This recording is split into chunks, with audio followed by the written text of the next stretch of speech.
All right, there we go. I think that was a little faux pas right at the beginning. Hi, I'm Rik and Mukherjee. Welcome to DFS Jags, a live broadcast of a mock draft. As my partner in crime, Chris Caldwell. We are sorry about the little technical difficulties at the beginning. I am trying to handle all of this right now, but Chris, welcome. We're going to do a live mock draft tonight. I'm going to let you quickly talk about what the settings are, and then we're going to get going on the draft.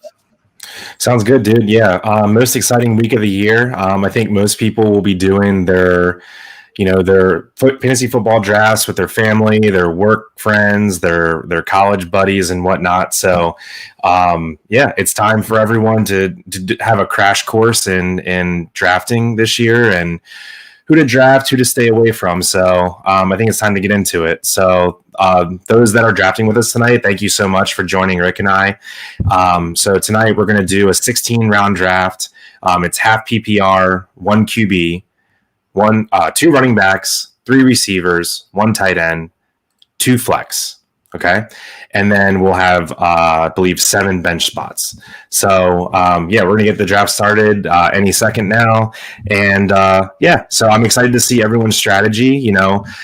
Feel free to switch it up, take a few chances. And about, every round or two, we're going to pause the draft. And Rik and I are going to do some analysis. And, we'll be talking through each pick as it happens. So, everyone has 60 seconds to make a pick. So, make a queue and kind of be ready so you don't time out. But you ready to go, Rik? Yeah, I got the screen shared here, and looks like everyone's a green dot, so everyone's ready to go and ready to draft. So, Chris, you're going to control the actual starting of the draft, so I'm going to let you go ahead and start that. And all right. First pick, we have Goomba Attack. He is on the clock. And right off the bat, he's going to take Jonathan Taylor. Yeah, this year, and especially in a half PPR, Taylor or Christian McCaffrey pretty much has to be the first pick, in my humble opinion. If you're going full PPR and you're starting 3 wide receivers, you probably could convince me Justin Jefferson or Cooper Kupp. But half PPR, I think Taylor's just a rock solid pick. No need to get fancy. I think in full PPR, you could start with the first pick. You could start off with CMC and be safe. Ooh, Chase number 2. I've honestly have not seen that all year. Chase number 2, especially in a half PPR. All right, JD, I see you. Ballsy. Let's see how that works out. So I'm on the clock here at number 4. In a half PPR league, I'm going to be leaning running backs, especially in the first and second round. So this is a pretty easy pick for me. Christian McCaffrey. I know people talk about, the injury risk for him, but hey, if your first round pick gets hurt, you're kind of done anyway. And we know if we get 16, 17 games out of Christian McCaffrey, he's pretty much all but guaranteed to be the top running back of the year. So I like it there. Yep. This is the top of the board here is really loaded with some good wide receivers that could carry your team. And this was pretty standard here. Jamar Chase going number 2 is a little different, but everything else seems a little standard here. These are pretty much the first 8 players always chosen. So, Derrick Henry at 7. I don't like Derrick Henry in the first round in a full PPR, but Derrick Henry at 7 and a half PPR is pretty juicy. Yeah. Rick, your draft sounds are on, by the way, if you want to turn them off. Oh, my draft sounds are. Oh, there we go. Yep. All right. So at I think I have the 10th pick here. I'll also lean running back here, and I'll just ride Joe Mixon's good year from last year and take him at 10th overall. Then we have Jake on the clock. Yeah, Jake's also from our channel. Thanks for joining us, man. Yeah, he does the Bills broadcasts with Mike on Sundays, and Bills are looking good this year. And he takes Devontae Adams at 11. Talk to me real quick about Adams because I can't figure him out. Like, are we going to see a huge drop off since he's moving from A-Rod to Carr? I think a little bit of a drop off, but I think he's still worthy of a first round pick. I think he's the best wide. Like, I mean, overall, I think he's probably the best wide receiver in the NFL. But we'll see. His quarterback play is going to be really important here. So here for me, I think coming around here at that spot, I think it's slam dunk to take Travis Kelce here. To lock up the best tight end that you got. You could go wide receiver if you're scared to take a tight end this early, but there is a very big tier drop off after Kelce, Andrews, and Pitts. So I think I'm going to lock up my TE spot here and take Kelce. I dig that. Yep. In the half PPR, you can shy away from the wide receivers a little bit, in my opinion. And I have a feeling in rounds 4 through 8, you're probably going to be peppering them pretty heavy there. Yeah. So a lot of double running back starts, 3 so far. Swift, Barkley by News at the turn. We have Harris and Jones, and then Cook and Kamara. In a half PPR, I'm pretty much all about double running back where it makes sense. Yep, absolutely. Although, the settings in this league are a little bit different than some. You can start 3 wide receivers in this league and 2 flex. So, if someone wanted to double up on receiver, also wouldn't hate that because you can start 5 of them. So I feel like there's a big drop off from the running back tiers to the next tier of wide receivers. For me, I think you can definitely snag a good wide receiver later, but the running backs get pretty bad pretty fast. Yeah, so let's talk about it when we get there. But I wanna understand what you kind of view as that last running back or 2 before you're not confident anymore. Because I'm trying to draw that line myself, and I think it's coming up here pretty quick. Yeah, I just in general, just that question, I'm never gonna draft Zeke anymore, but I like some of the guys after him. I don't mind Connor and I don't mind Akers. But I would probably say that drop off is right around this David Montgomery, Breece Hall, Travis Etienne range, because I really don't like many guys after that this year. Yeah, so I'm on the clock now. Pretty interesting round 2, for sure. I think Diggs had a decent slide, but he got gobbled up in the middle of round 2. And then we saw back-to-back tight ends. 2-8 is kind of the earliest I've seen Kyle Pitts go. Don't hate it. Also don't love it. With such a deep wide receiver base, 3 wide receivers and 2 flex, I don't know that the positional advantage for tight end is really as heavy as a league that's kind of a little bit more shallow. So we'll see how that works out. I'm going to see how Shooter rounds out his team. But yeah, I'm on the clock here. It's a player I really like to have an absolute breakout year this year. And it's a position I don't have yet. I like to do really balanced builds. So this is a slam dunk CeeDee Lamb for me here. All right. And after the second round finishes up, Rick, I'm just going to pause it. Okay. Yeah, CeeDee Lamb is not competing with anyone in that offense. There's especially with Gallup out too. Yeah, Gallup out, no Amari Cooper anymore. CeeDee has a chance to get he could be in the running for Offensive Player of the Year this year if he stays healthy. So CeeDee or Tyreek for you? I thought about it for a couple seconds, but I think I'm pretty comfortable with CeeDee there. Yeah, definitely CeeDee for me. In a half PPR, maybe I lean it's kind of a toss up. But if it was a full PPR, I'm really loving CeeDee. He gobbles up a bunch of targets. So Goomba, after your next pick, he's not on. He might auto pick here. Oh, he's there. Okay, there he is.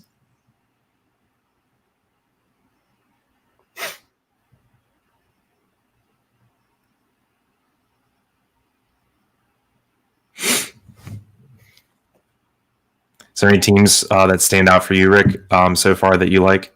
All right, so we're going to pause the draft for a little bit. Let's talk about these first 2 rounds because, the cliche line is, you can't really win your draft in the first 2 rounds, but you can lose it. Yeah. So is there anyone that's kind of sticking out that you like a lot, and a couple that you don't really favor?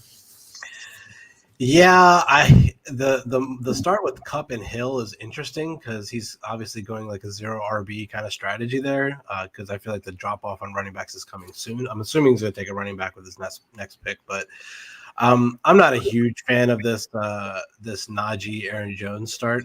I'm not a huge fan of either of those guys this year. I think AJ Dillon's going to eat up into a lot of Aaron Jones, and then Najee.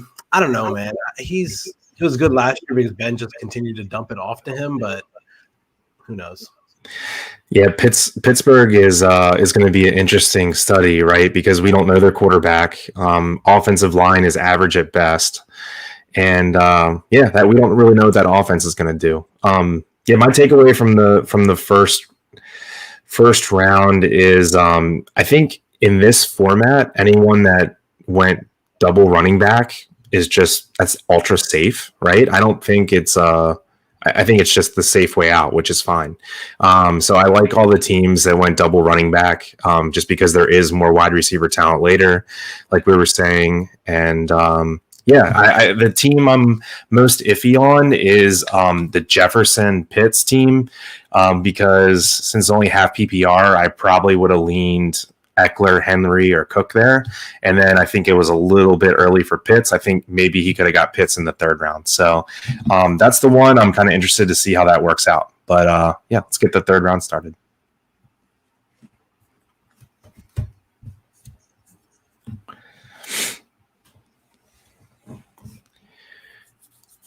How many leagues are you in this year, Rik? I'm in 5 leagues, I think. But only 2 of the 5 are snake drafts. The rest of them are all auction drafts. Dude, I'm jealous. I'm only in 1 auction with you and Bo. Well, the other snake draft was a dynasty league, so that doesn't really count either. So this morning was my only snake draft, and the rest of my drafts are auction. Yeah, I need to get in more auction drafts. We should do a mock auction. That'd be badass. That would literally take forever. Auction drafts are so long. They're like 2 hours, 3 hours long. It's annoying. Okay, so I'm on the clock here. And I started with a running back and a receiver, so I'm not dying to lean any which way. I'm not personally going to go with a quarterback until the 4th round or after. I just don't believe in it. So I'm pretty comfortably going to go Deebo Samuel here. I'm with you, man. Zeke's on a great offense. I just think I'm not going to draft a player that has a capped ceiling like him. He's older. He's been used as a grinder his whole career. Yes, he's going to score his touchdowns. It's just I think that's like the only spot they're really going to use them is like, I mean, I don't think he's a 3-down back anymore. Like, I think Pollard's going to be their main guy, and I think Zeke's going to be their guy at the goal line. I agree. And the thing is Zeke he's a super safe pick. As long as he stays healthy, if Zeke stays healthy, there's literally 0% chance he finishes outside top 15 running backs. Yeah. So it's great, but I don't want to come in third. I want to come in first. So I'm more likely to shoot for some upside. Yep. And as we talk about him, he just got drafted right there at 3.5. So. But with that guy's build, I don't hate it. I mean, he needed a running back. Yeah, I do like Zeke better than Connor. Connor didn't even have 1,000 rushing yards last year. He just fell in the end zone 15 times. I don't know, man. Yeah. I think Connor's gonna have a good season. I'm actually a fan of him.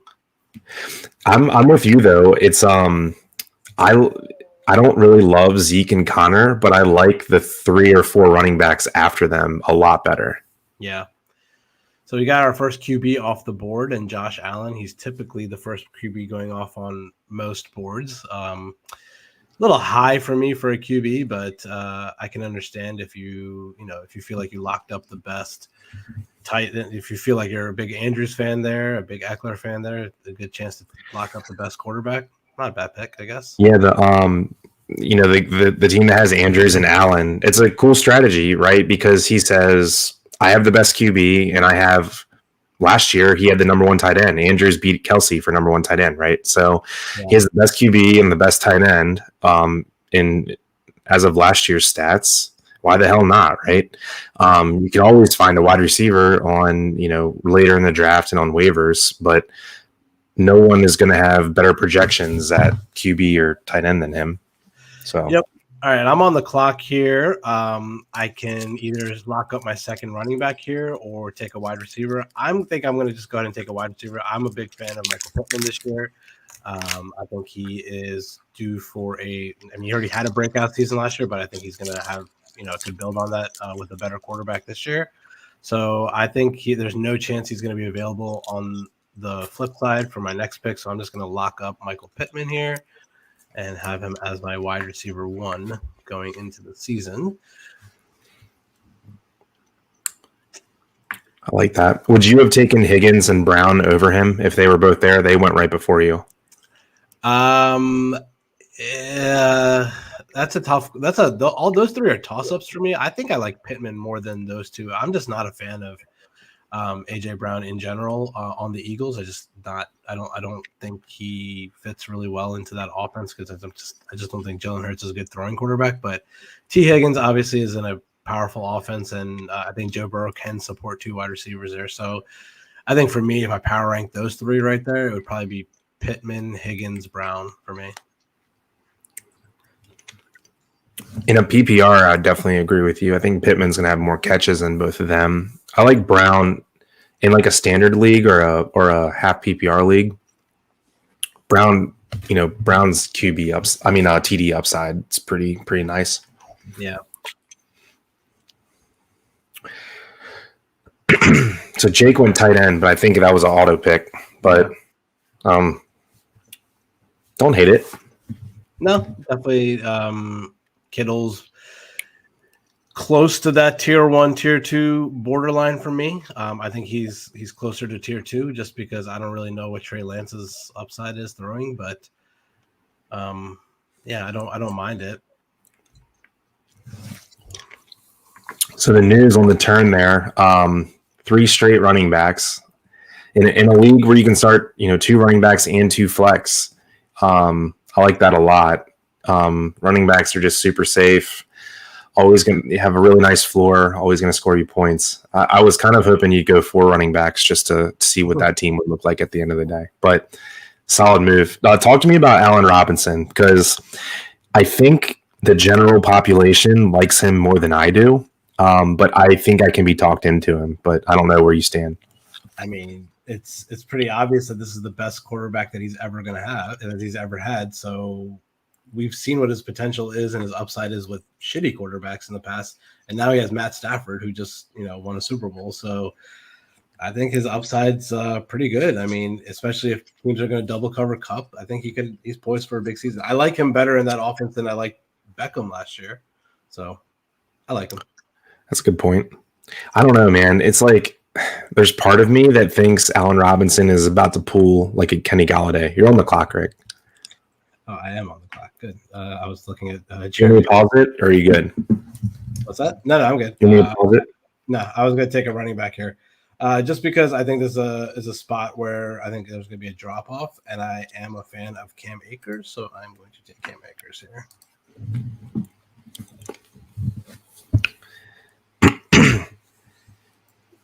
Yeah, I don't know. I feel like Robinson is – go ahead. Who? I feel like Robinson is like slightly aging, and I don't know. I'm just not excited about him, but I know that's probably dumb of me because he easily has like 12 TD upside. I don't know. I'm just not into him. What are your thoughts on the Rams backfield? I was about to bring that up too. It's like this. I saw a lot of stuff on Twitter this week about like people don't understand why Akers and Henderson like aren't being drafted. Like, Akers should be like a round or 2 later and Henderson should be a round or 2 sooner. I just don't see it, man. Like I'm in on Akers like you are. Mm-hmm. superior athlete. McVay obviously loves him. People need to brush off last year. The guy came back from a torn Achilles in like 10 months and played. Of course he's not going to be good. I don't know, man. I'm in. I love that pick because if he is who he was in the playoffs 2 years ago before he got hurt, he's a top 7 or 8 running back. He's on, a outstanding offense. I don't know. I love it. Yeah, I agree. I think the fact that he played last year over Henderson, who was kind of healthy towards the end of the season and didn't play in the Super Bowl, I think that tells a lot. So I think Akers now, as the healthy guy, I think he's the man there. Mm-hmm. All right, after Akers, we had Terry McLaurin, Breece Hall, rookie running back for the Jets, A.J. Dillon, Deontay Johnson, Justin Herbert, second quarterback off the board, which is very surprising. Usually it's been Patrick Mahomes being the second quarterback off the board and not Justin Herbert. Yeah, I like Herbert. I like Herbert a little better this year. So I'm kind of torn here. I'm between two people. Let me see. So this is a half PPR. So I'm going to lean a different way than I would in a full PPR. Take a bit of a risk here. So I'm going to go big Mike Williams on the Chargers. Mike Williams was a top 3 receiver the first half of the year last year. I don't know what happened to him, but slowed down in the second half. It still had a couple nice games. But man, I can't unsee the first half of the season that he had last year. So, and the fact that I'm getting him almost 3-4 rounds after Keenan Allen is, pretty great. So, all right. Yeah. So I'm gonna pause the draft real quick. I know we got one pick into the 5th round, but I just wanted to recap. I had a couple questions for you. So we were talking earlier about like when do you start becoming uncomfortable about the running backs? And I think for me, we just hit it. Yeah. So I think Gibson, or maybe one more after Gibson, is where after that it's like, yeah, your guess is as good as mine. Is that about where you are?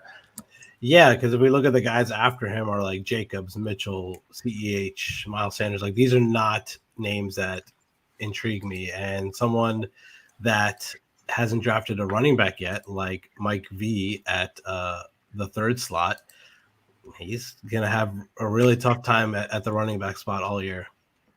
Mm-hmm. Agreed. So let me see whose team we like here. I like the News's team, really strong core of running backs. So now he can kind of fade that dead zone and hammer upside wide receivers the next couple rounds. Yep. Mike V, interesting team. He's almost going to have to go running back here if he doesn't. Really playing with fire.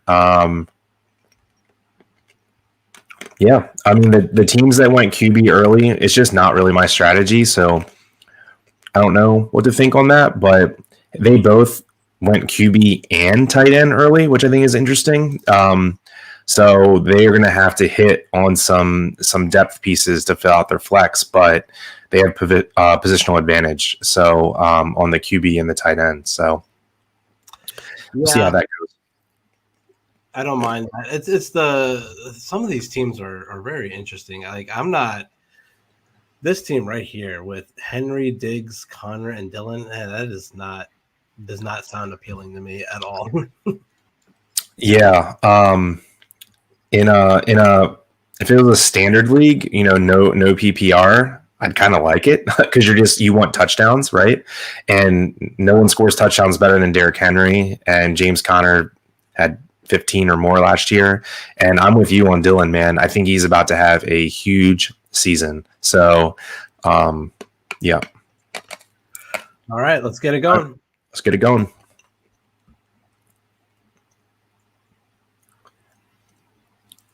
And Goomba, I kind of dig your Dobbins and Gibson, People are saying, that's the beginning of the running back dead zone.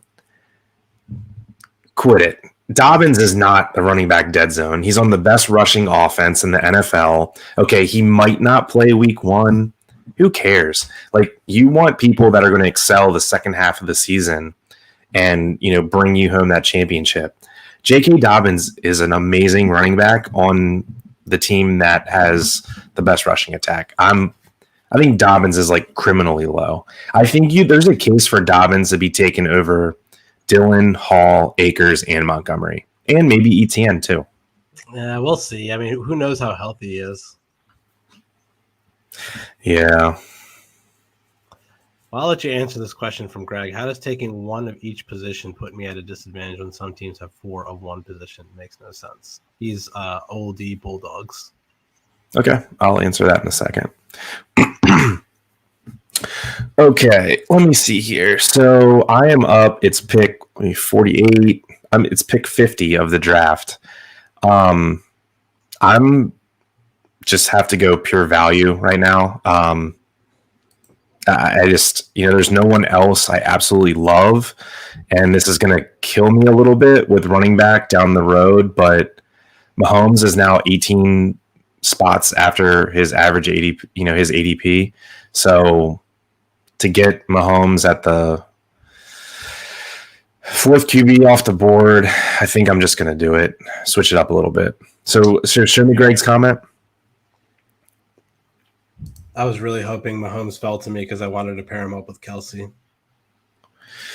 How does taking one of each position put me at disadvantage when some teams have 4 of one position? Makes no sense.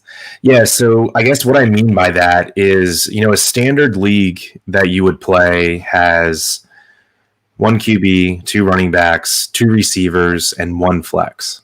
So in leagues that are shaped like that, I would absolutely love your team and love Shooter's team, because when you don't go deep into the wide receiver position or the flex position, you want to have a positional advantage at the one-offs, like the QB and the tight end. But when you can start a bunch of wide receivers and a bunch of flex, it's just my personal strategy where I like to just dominate everyone in flex. So that's typically what I try to do. There's nothing wrong with what you're doing. You're going to have a positional advantage at 2 positions all year long. Your risk is going to be that you have really lame flex spots. So we'll see how it turns out.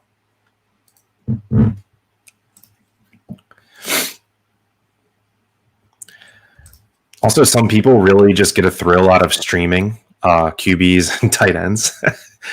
Yeah. Me being one of them. But I need to stop doing that. Yeah, streaming QBs is never my thing, but streaming tight ends is definitely a viable fantasy football strategy. Yeah, so good pick by Butch there. If I didn't go Mahomes, well, I would not have gone Mahomes if he wasn't 18 picks after his ADP, but I would have went Jalen Waddle. I really like Waddle this year. I think it's not far-fetched that he could outscore Tyreek Hill. I mean, he scored 195 fantasy points as a rookie with an unhealthy Tua. And by all reports that I've heard all year is Tua looks sharp as can be. I mean, Tyreek Hill says Tua throws a better ball than Mahomes does. I don't know how true that is, but I believe half of it. Yeah, that's not a real thing. But Tua's always been like super, super, super accurate. Like that was that's why he got drafted high. Yeah. So you're on the clock, man. Let's see it. Yeah, I think I'm gonna here in this spot. I don't love Hollywood Brown, but out of all these guys that are after him, I'm thinking if I'm going to go, lock up my next 2 wide receivers, I could go Hollywood Brown here and then try to grab someone else on the next spot. So we'll see what happens, but I'm going to go ahead and take Marquise Brown here. He's the number 1 wide receiver on the Cardinals, while Hopkins is suspended for the first 6 games. Dude, I think the play this year, and I know it's like maybe trying to think too far ahead, I think drafting Hollywood Brown and trading him like week 4 or 5 is like the absolute nuts play. Yeah, it's definitely possible if you think that when Hopkins comes back, he's not going to be any good, but we'll see what kind of numbers he puts up playing with his old college quarterback in the NFL. Yeah, I mean, no one else on that team is really, begging for targets. Who else is there? Rondale Moore and Zach Ertz. Yeah. So, I mean, Brown should get 10, 12 targets a week for the first. How long is Hopkins? 4 or 6 weeks? How long is he out? Hopkins is 6 weeks, I believe.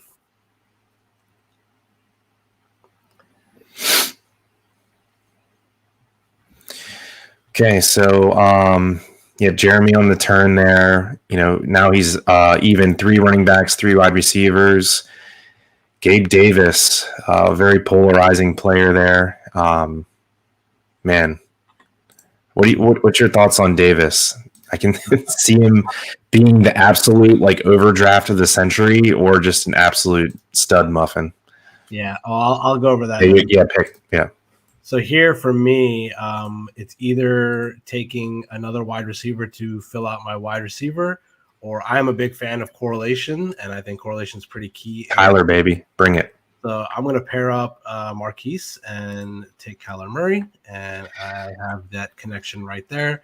If I didn't go Kyler Murray there, I would have taken Amon-Ra St. Brown, who I'm really high on this year, to round out my wide receivers. He's not going to be there when it comes back to me, so I'll just have to try to punt somewhere else. But pairing up Kyler and Marquise Brown definitely is something that intrigues me a lot. But to answer your question, Gabe Davis, it's a tough call. I think where he was drafted right here, 6.1. Yeah, that's fair. Yeah. It's a little too high. I think, but he could have potential, a record kind of season. So who knows? We've seen him, already kind of have a breakout season, and Josh Allen's just going to get better. So I don't mind it. The News' picks there are very interesting. He has very high upside guys, and could potentially be a league-winning kind of team, but we'll see how he rounds out the rest of his team. But I think it's a little too high for him, but I don't mind the snag there. Yeah, after you got Marquise and you said you were probably going to go wide receiver on the way back, I was agreeing with you because the 2 guys after you on the corner, neither of them had a QB yet, and I thought one of them would snag Murray. Yeah, but man, once he was there to pair up with Marquise Brown, I love that. I mean, Kyler Murray has the upside to finish as QB1. So I dig it. The problem with Kyler though is that he stops, he is great for the first 10 weeks and he rushes the ball, and then he just all of a sudden just stops running the ball. He gets hurt or just doesn't run. Greg just sniped me. Bastard. Yeah, talk to us about Chris Godwin. What is his situation? I'm all in, dude. Literally all in, because the reports are just getting better and better and better by the day. He's going to play. He's going to play week 1. And the thing is if we knew 2 months ago that Chris Godwin was not going to miss a single game and was going to play, what round does he go in? He's going in the top, the 3rd round, maybe top 3 round somewhere. Yeah. He's going the 4th round at the latest. How do you, I'm taking Chris Godwin over Terry McLaurin, and it's not close. I don't, you know what I mean? It's and is he actually going to play week 1? What's his, what's the reports? I would be, I think almost for sure. I mean, yeah. I'm a huge fan. I don't know that there's anyone I like more so far in the draft at value than where Godwin just went at 6-7. Personally. Okay. So this sucks. I'm mad I took Mahomes because I would have just taken Jalen Hurts right here, the next pick. So I'm a little bit between, a rock and a hard place, but I'm gonna get a little frisky here. Take a player I don't have on any team, but I just want to see how my team works out. I'm gonna hope that the breakout last year for Dalton Schultz was real. I also went for a correlation play here as well. I already have CeeDee Lamb. Dallas plays at the fastest pace in the NFL. Dak Prescott's fully healthy. I'm going to take a shot. I mean, I'm not a big fan, and I'm not advocating to, I'm calling this like the tight end dead zone, starting at, after Kittle and Waller. I think it's a dead zone, and I'm just going to wait until, the tight end 10, 11, 12 comes off the board. But I don't know. Schultz was great last year, and he's the number 2 target in this offense. Yeah, and like we talked about earlier, with Gallup out and no Cooper, there's a lot of targets to go around there.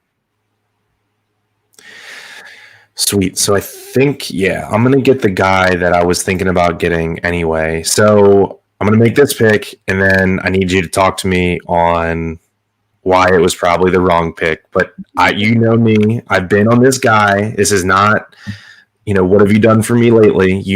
I've been talking about this guy since he was a rookie. And I swung and missed like 2 years in a row, and he finally hit last year. So I'm going to pick him just to say I told you so. Damian Harris, I've been talking about the guy for like 3 years. In a full PPR, I'm probably fully fading him. But in a half PPR, top end RB2, mid-range RB2. Talk to me about how much of a threat Ramondre Stevenson is, because Ramondre Stevenson is going before Damian Harris in some drafts now. Is that an overreaction?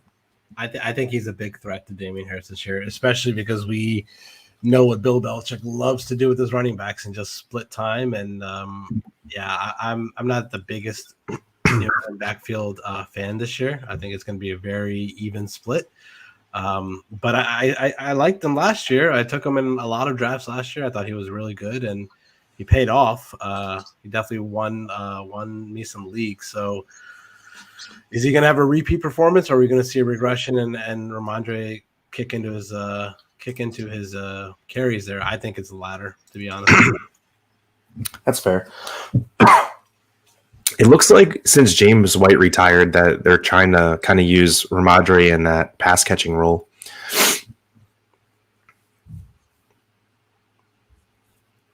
Kareem Hunt. So Mike V right before me. I dig the Kareem Hunt pick since he's gone, full 0 RB. I think Kareem Hunt is like the perfect RB1 if you're going to fade running backs, because he's just been so good quietly too, right? So even when he splits with Nick Chubb, it doesn't matter. He's still great. I'll let you pick. Yeah, so I'm on the clock here, and there's a running back that I like, and there's a wide receiver that I like. And I think the wide receiver that I like is probably going to be gone by the time it comes back around to me. But I don't think the running back is going to be gone. So I'm going to go here and go ahead and take Elijah Moore. I don't know. Talk. Who do you like more, Moore or Renfro? More upside. Drake London. I'm not more upside with Elijah Moore. I think.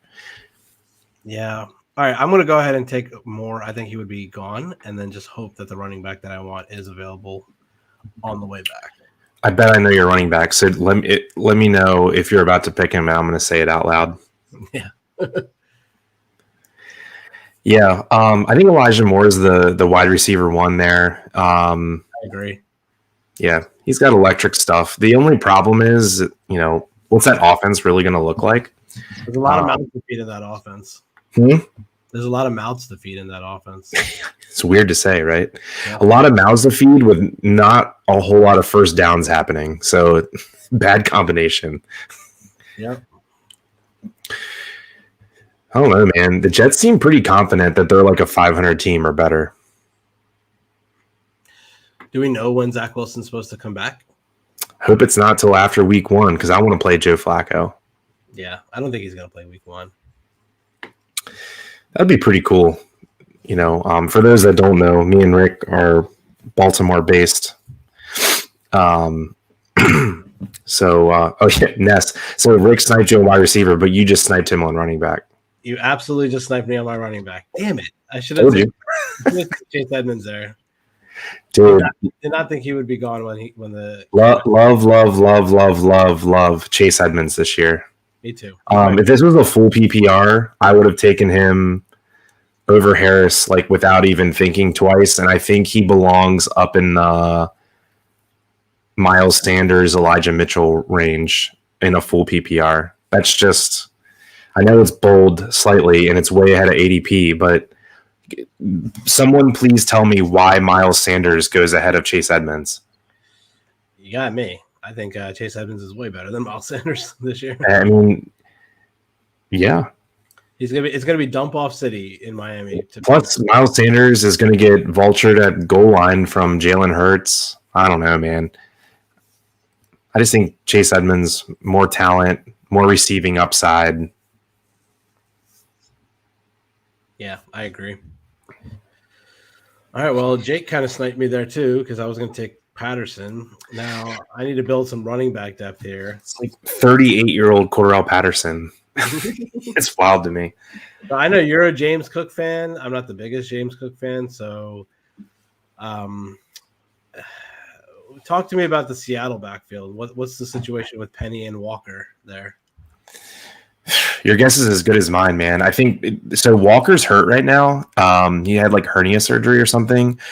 If Rashad Penny does 75% of what he did down the stretch, he's going to be a strong RB2.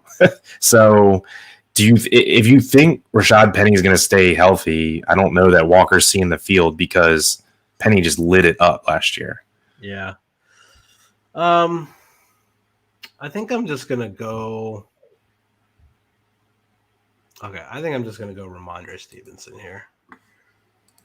I know I was just talking about how I hate it, but I think he's the only back there that I somewhat feel safe with. It's getting pretty ugly pretty fast though. Yeah, I mean, I'll back you up there. Ramondre Stevenson, we know way more about him than we know about Kenneth Walker, right? We've seen him do it. He does it well, and he's on a better offense. And I think he has just as much of a chance to win the starting role, or better chance to win the starting role, as Kenneth Walker does. I like Ramondre over Kenneth Walker there. Good pick. Now, see, this is when I'm starting to get frustrated that I have Mahomes, because this range of QBs right here is the range I'm in love with. I love the Russell Wilson, Trey Lance, Dak Prescott, Aaron Rodgers, Tom Brady range. Yeah. It's now I'm just mad because I took Mahomes because I almost felt I had to because of how late he slipped, but I would have rather taken Wilson, Lance, Prescott, Rodgers, Brady 2 rounds later. Personal preference. Yeah, I think you just got duped into some good value there with Mahomes, but you could have definitely gotten some good value and taken a different player there and gotten some good value later with the quarterback. Yeah. Devin Singletary. I literally I don't have one single opinion on him. I just don't know what to think. I mean, from everything we've seen in camp and practices, he's their RB1, but who knows? I mean, the RB1 is Josh Allen, but yeah, he's going to potentially hand the ball off too. Zach Moss coming on strong. Is he? Yeah, he has 3 or 4 touchdowns this preseason. That's a very crowded backfield. Jake, throw a comment in on Zach Moss. Where's he at? How's he looking? Tell me what's happening with the Bills' backfield.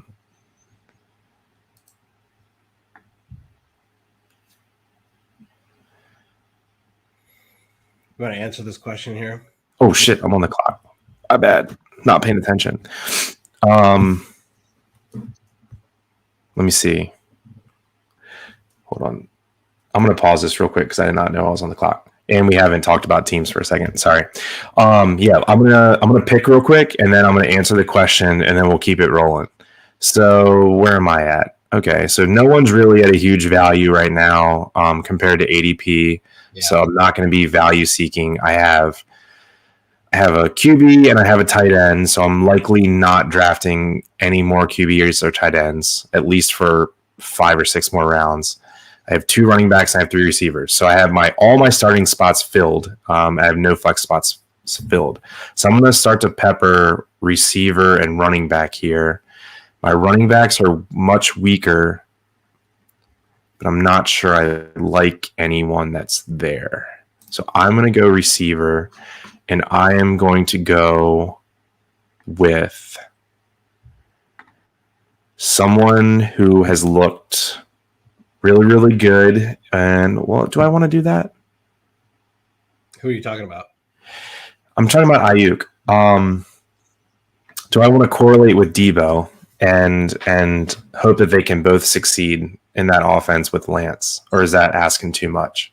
I don't know, man. If you're correlating another twice on your team, that seems interesting in season long. I don't know if you want to do that in something that's not daily fantasy.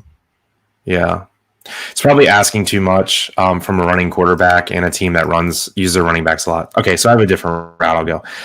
All right, I'll start this up, and I'm going to go Drake London, just upside extraordinaire right there. He'll be the, wide receiver 1 on Atlanta, paired up with Pitts. Both matchup nightmares. So, I'll take an upside swing on London. What was I going to say? Nice pick on Ayuk. I like him a lot this year. He's been tearing up camp left and right. He looks great. What was I? I forget what I was about to say. Oh, I'm going to answer this question from Chris. Let me see. I need help. Which receiving core should I use? The first one is... I don't know who that is. What does that mean? Jay Jettis? Is that Justin Jefferson? Okay, I'll assume it's Justin Jefferson. Okay. Yeah. So Justin Jefferson, Judy, and Cooks. Second one is what? Okay, Keenan Allen, CD, and Cooks. So it's basically Justin Jefferson and Judy versus Keenan Allen and CD. Jefferson and Judy versus Keenan Allen and CD.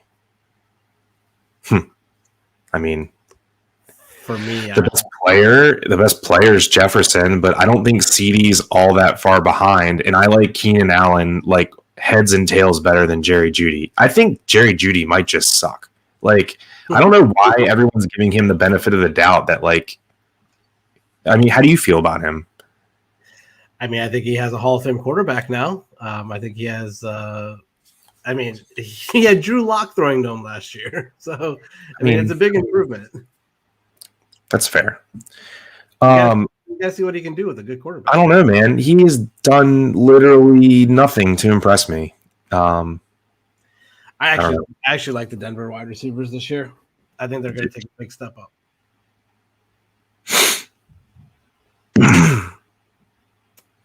Man, I took, oh gosh, you guys suck.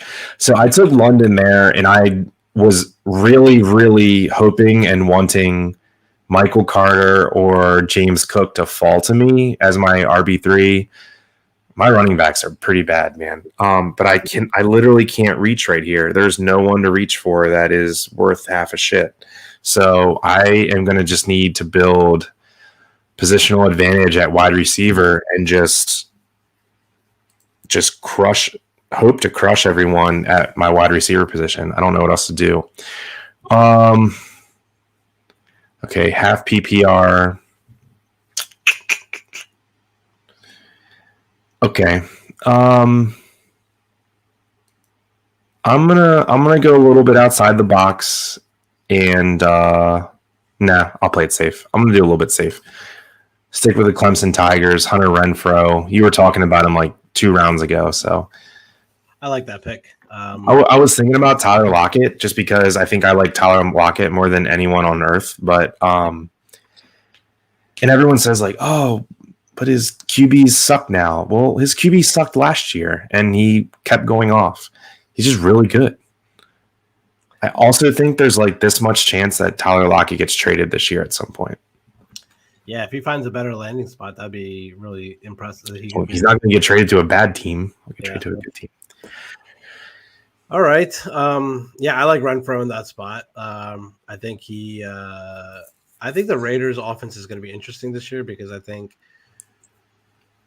for some reason I just have a feeling that Waller is not going to get as many targets this year, and I think Adams is going to get double teamed a lot. So I think Renfro could be in line for the similar number of targets that he had last year.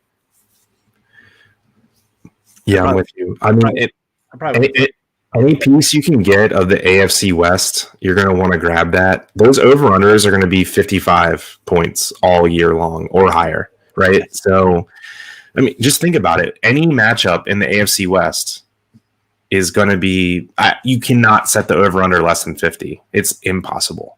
So, more points is more fantasy points. So, yeah. I'm grabbing every piece of that I can. Pretty high draft spots here with Treylon Burks at 9.2 and Sky Moore at 9.7. Those are pretty high for me. I kind of dig the Burks pick because he's the wide receiver 1-ish, right? And I think Tennessee's like kind of falling under the radar. They were the number 1 seed in the AFC last year, and people are acting like they're hot garbage, and I don't really know why. From all reports, he's not any good. It sounds like he's just not any good. Like he's like wide receiver 4 on their depth chart right now. I mean, that could just be them hiding him, but I don't know. I don't know, man. He was really, really, really good for 3 years in the SEC, playing on a garbage team. So I don't think people just all of a sudden suck, but could be wrong. I think Sky Moore was overdrafted there. But hey, I mean, that's a big upside swing. So I can't hate it too much. If he turns out to be the number 1 or number 2 guy in KC, can't hate it. But I'm not the biggest fan.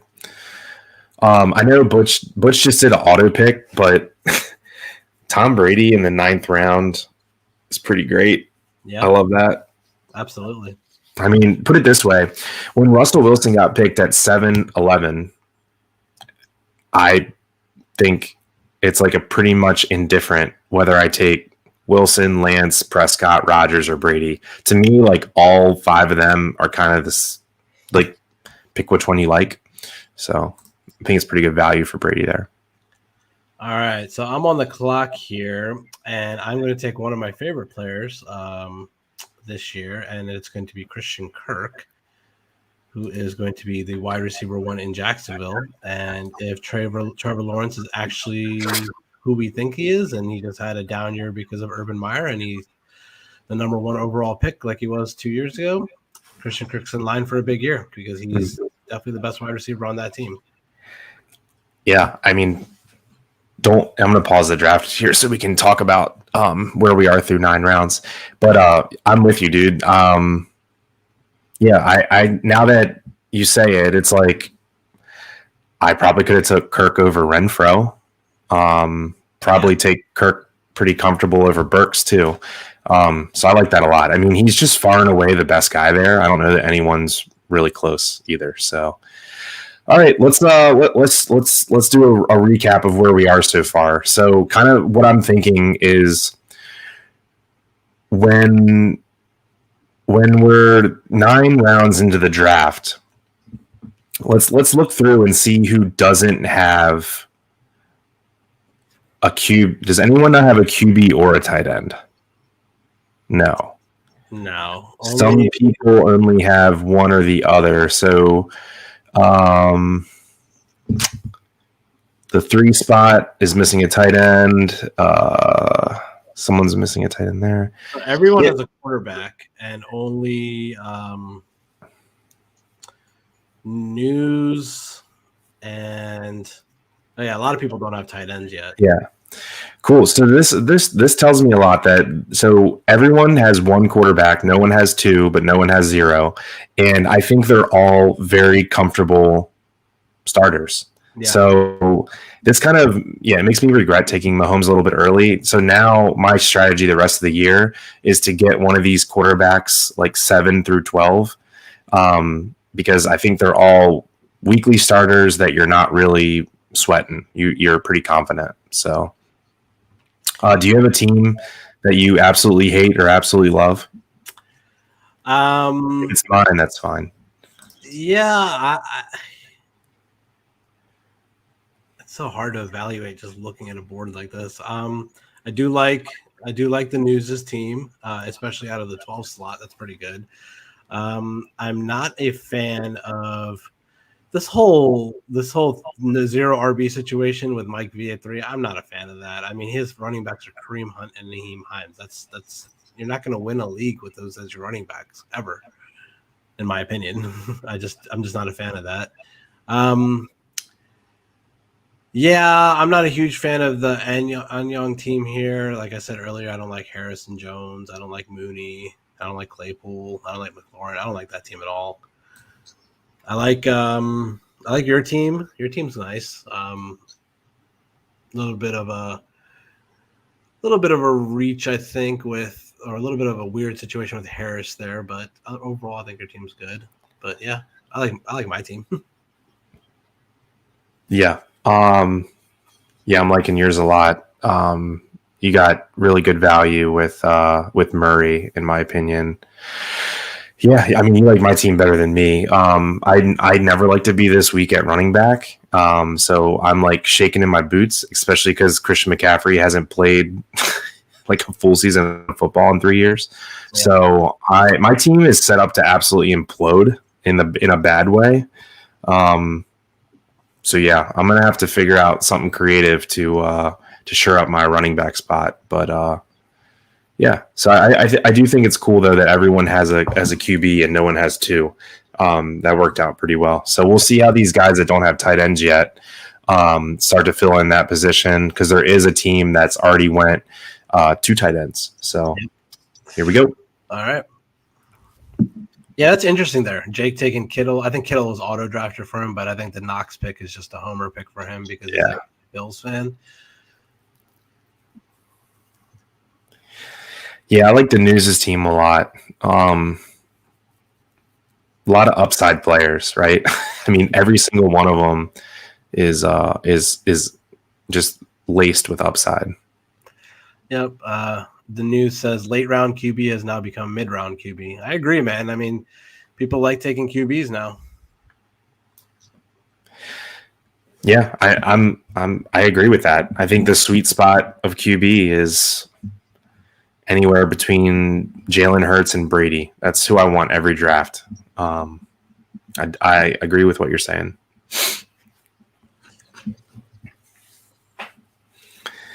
Okay, so now we need to start, we're at the point of the draft where there's not a whole lot of sure things at all. I don't know that there's any sure things left.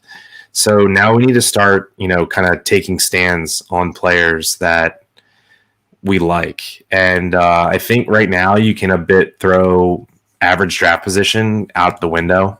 Yep. And, you need to be willing to reach 20, 30 spots for your guy. Starting now.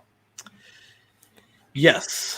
And for me, in this spot, I mean, if we didn't get the news of what happened to Brian Robinson earlier today, I probably would have taken him. But after that is really not much for a running back. So I think I'm just going to go ahead and take, I really don't like the guy, but he is still going to be splitting time, it seems like, this year with Javonte. So I'm going to go ahead and take Melvin Gordon at 10-3.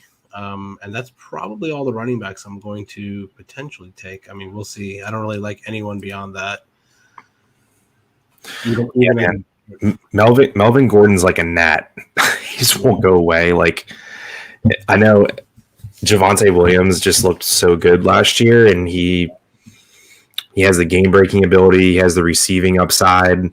But if Melvin Gordon's getting 40% of the carries, Javonte's capped, right? I mean, you can't be a top 3 to 5 running back if you have someone who's consistently getting carries like Melvin Gordon. And Melvin Gordon's been good, man. It's not like it's Frank Gore just like getting his 12 carries for 30 yards every game. Melvin Gordon's been really good. So Yeah, he's and he also has Russell Wilson now, who knows how to dump it off to a running back. And did you see Melvin Gordon's workout videos over the offseason? Dude is absolutely shredded still. Like, he's in great shape. His age is not much of a factor, in my opinion. Yeah. And since Butch is on the clock and he has him on his team, talk to me about Dameon Pierce. Do you like him? I do. I think that's a good spot to take him right there. He seems like he is going to be the bulk 3-down guy there. Maybe not week 1, maybe not week 2, but like by week 3 or 4, he should definitely be the guy there. And any chance you have of taking someone who is going to get what I think is going to be the majority of the carries in the 7th round, I think it's a good pick. Agreed. I just got sniped again. I mean, Greg has just sniped me all day. I wanted Godwin really bad, and I wanted James Robinson really bad. So James Robinson, I don't know what. What are your thoughts about James Robinson? Because I'm really high on ETN, and is he healthy? Is he playing? It said week 1 is his target. I mean, I think his worst case scenario is he's on PUP for 4 games, right? I don't know, man. This is going to be like we want ETN to break out, but James Robinson, it's not like he's like a Jag, right? I mean, he is a Jag. He's not just a guy. James Robinson is really, really good. So, I mean, you can't, if Robinson's healthy, you have to give him 35% of the load. I mean, he's great. Yeah, I agree there. And I think, we've seen Doug Peterson on the Eagles be able to handle like 2 backs like out of the backfield. So we'll see. It might be an even split. It might be more ETN at the beginning and then more Robinson later, but we'll see. Cool. I am high on ETN this year. I think I like that pick at 312 of him.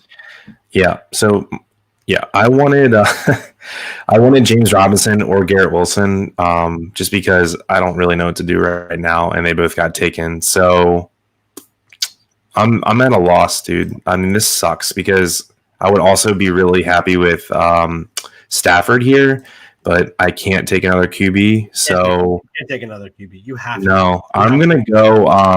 You have to take a running back here. I can't, dude. I'm just gonna.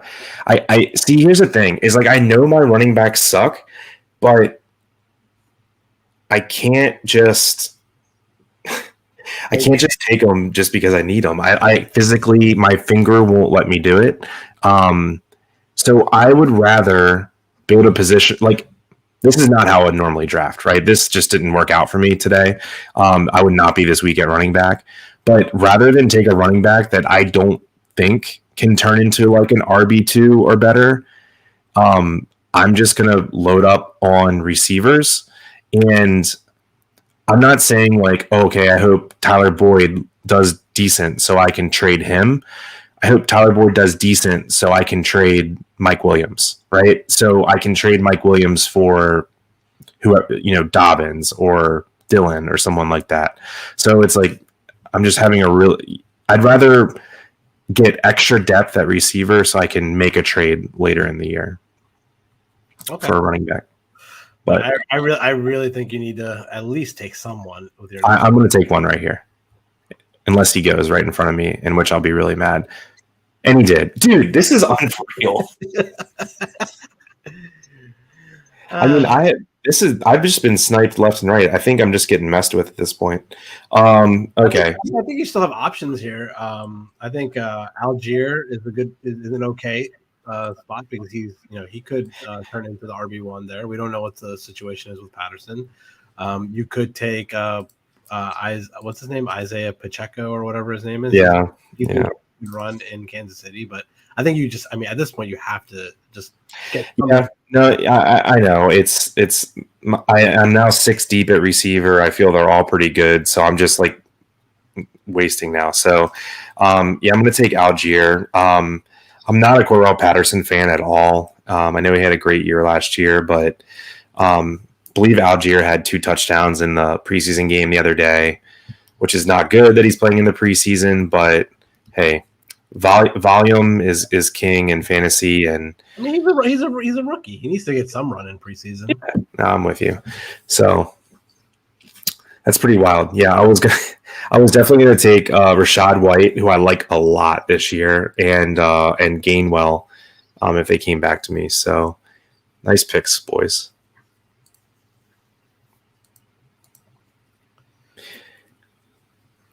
So I've been really into Tyler Boyd lately because I'm getting so I love the Cincinnati offense, and to me, if Chase or Higgins were to go down, I just like Boyd is like a must start, right? It's like there's such things as wide receiver handcuffs too. Yeah. So I think even if they don't go down, Boyd's not the worst play. I mean, he's there. Yeah. I kind of hate my team. Butch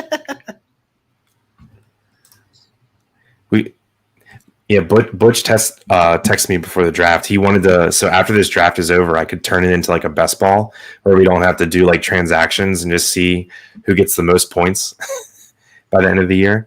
Oh, like a free best ball like league, or we could throw a little money on it. But I don't know. It would be fun. Maybe we'll do one in like a week or something and tell everyone it's for like $20 and we'll see who comes in winner take all.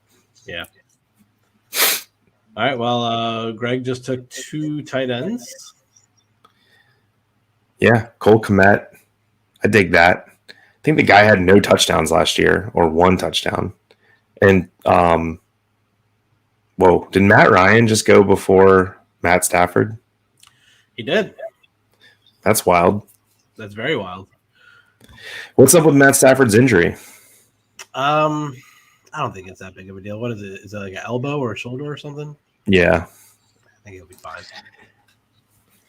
I don't think Rams are worried about it.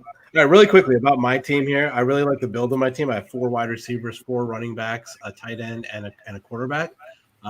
Me personally, I rarely ever draft 2 quarterbacks, or I might draft a backup quarterback, but definitely never draft 2 tight ends because I feel like when Kelsey's on a bye or if he gets hurt, I'll just figure something out in free agency.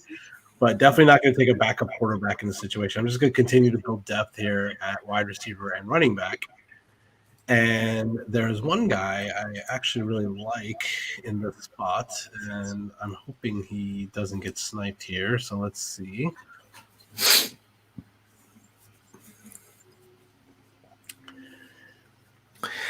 Yeah, I mean, I'm going to be interested to see who takes Stafford because everyone has a QB. Some people have 2. Yeah. I don't think it's the worst play to pick Stafford because, so as you know, you played with me many years. I'm really into trading and making transactions, and I feel like the draft is just the draft. So maybe not if you draft Stafford and he's your QB2, you could just wait for a QB injury and just flip Stafford for. Doesn't even have to be someone good. Someone who was drafted in the 7th or 8th round, like flip Stafford for Amari Cooper or something like that, right? He just got auto drafted. Oh, well, like I was saying, I love it. So yeah, it's like just remember when you're drafting your team, like it's just the draft. Like you can still make changes. Yeah. So it looks like Russell Gage is a little banged up here. I really like him. We've talked about right now Godwin's coming off of an injury. Gage is a little bit banged up, but slot receivers under Tom Brady have historically just done really well, and we saw how good Gage was last year with Matt Ryan, and he's getting an upgraded quarterback now. I really like this, especially this late in the draft. He could be a PPR kind of machine. So I'll take Gage there to build a little bit more depth at wide receiver. Dude, I'm with you. A couple of months ago, Gage was like in best ball draft. He was regularly going like 7th, 8th round. Yeah. That was because there was uncertainty about Godwin. But like, even if Godwin's back, why is Russell Gage worse than Tyler Boyd? He's not. He's not. So and Tom Brady's good enough to be able to support 3 wide receivers, I think. absolutely, like Gronk's gone, so like you know, Godwin and Gage, soak up the Gronk targets and the red zone looks. So there's not too many. Yeah, that might change in like week 13. I think Gronk might come back after their bye week, but we'll see. Really? Yeah, it's possible. It's all right. I mean, yeah, but between Mike Evans, Godwin, and Gage, there's oh yeah, good call, Julio Jones too. But that guy hasn't played more than like 6 NFL games in a long time. Literally the most irrelevant person. Now, who's going to draft Julio? Good luck. Not me. Jarvis Landry. Interesting. Talk to me about Landry because I don't think I could ever get there with him. Because I think he's like the 3rd receiving option. I think Thomas and Olave are much better picks than him. So I don't know. I don't think I'll have any Landry on any team this year. Jeremy, you just sniped me with Pacheco. I was going to take him. So is Pacheco a thing? Ness, what do you think about Pacheco? Because 3 years ago, everyone was drafting Darwin Thompson in like the 11th or 12th round, and I don't think he ever scored a fantasy point in his career. Is that what we're seeing here? I think Clyde is the guy comfortably, and they're not going to cut Ronald Jones, right? No, I don't know what to do here, man. I don't like anyone here. I guess Devontae Parker, maybe? All right, I'll take Devontae Parker. You timed out. Oh, well. Who they take from me? Mike Gesicki. Okay. I would never take a second tight end, but okay, we'll take it. That was just me trying to talk and draft at the same time there. All good. Yeah, I need to hear what people type in the comments what you think about Isaiah Pacheco. I know in the 12th round you can kind of start taking wild cards, but sell me on him because I'm not. But I mean, CH no good. Well, is he though? Like, I guess yeah. If the only people ahead of you are CH and Ronald Jones, it's not really that hard of a path. Derek McKinnon too. Oh, it's true. Yeah, there goes Ronald Jones. Yeah, I just don't know. I don't know if I could draft Pacheco in front of Ronald Jones, but I agree with you, Greg. I think Ronald Jones might get cut. Really? Yeah. Fair. I don't know. I think I'm just way too big of a Ronald Jones and Damian Harris fan for my own good. Yeah. I love the running backs that like can't catch, so no one likes them. So I like take them in like a lost puppy. I'm like, well, I'll like you. It's fine. Wow, 3 Chiefs running backs in the same round. Yeah, I was about to say that. That's crazy. Yeah. Where did CEH go in this draft? I don't see him. He went 5'2". I would have taken him at 5'4". So yeah, I just been sniped this whole freaking draft. So when I took Mahomes and I was unhappy with it, so I went 3 receivers in a row and I took Mahomes. I would have taken Dobbins, Gibson, or CEH there. Yeah. Damn. I wish I would have taken Jacobs, who was there for my pick, and then picked freaking Matt Stafford 17 rounds later. Okay, what am I gonna do here? I have a favorite player here that I'm gonna reach for, and it's because I've totally janked up my running backs, but I really like this guy, and I think his path to being the RB1 on his team is not far fetched.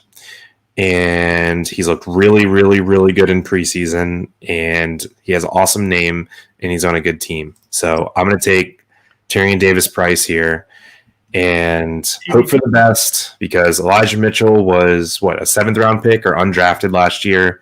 He has literally no money or investment tied into him. He was hurt all year last year. Jeff Wilson can't stay healthy. Raheem Mostert's off the team. Why not Tyrion Davis-Price, right? Kyle Shanahan knows how to make running backs good. I think he's already good, right? I mean, he was what was he, a 3rd round draft pick in the NFL? That's pretty good. It's pretty high. He was, put it this way, Tyrion Davis-Price got drafted before Tyler Algier. Yeah. By at least a round. It might have been 2. But Algier's spot is better. Is it though? I think so. Who's on Atlanta? Damian Williams and Cordarrelle Patterson. They're both like 35, so yeah, maybe. You have any thoughts about Zamir White here? Love it. Yeah.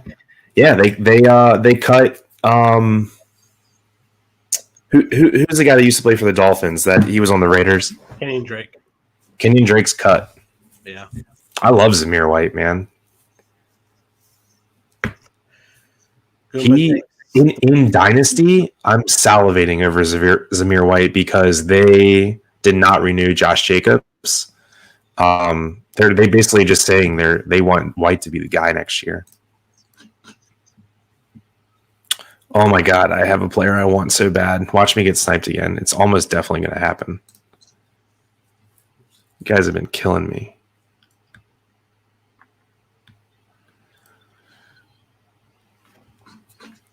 I guess there's 2 I kind of like, but I want one more than the others. Okay, I did not get sniped this time. Okay, so Brian Robinson just went. Because the draft's tonight, it's weird. Like, I don't know what his value is. Like, we don't know how injured Brian Robinson is. For those that don't know, Brian Robinson was involved in a suspected carjacking today, or last night or today. He got shot multiple times, but he's in stable condition, so we don't really know. We need more information before we can make a determination on that. But it was looking before that happened that he was the potential RB1 there. Yeah, if Brian Robinson doesn't get shot last night or today, whatever it was, he goes 4 rounds before this. So do not use this as your gauge of when to draft Brian Robinson. So I am going to take upside player here, continue to try to work on my receiving depth.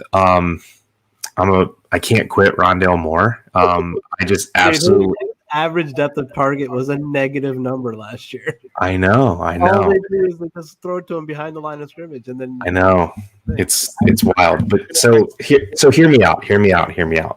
Okay, so I loved Rondale Moore coming out of college last year. He's an absolute top 1% athlete in the world.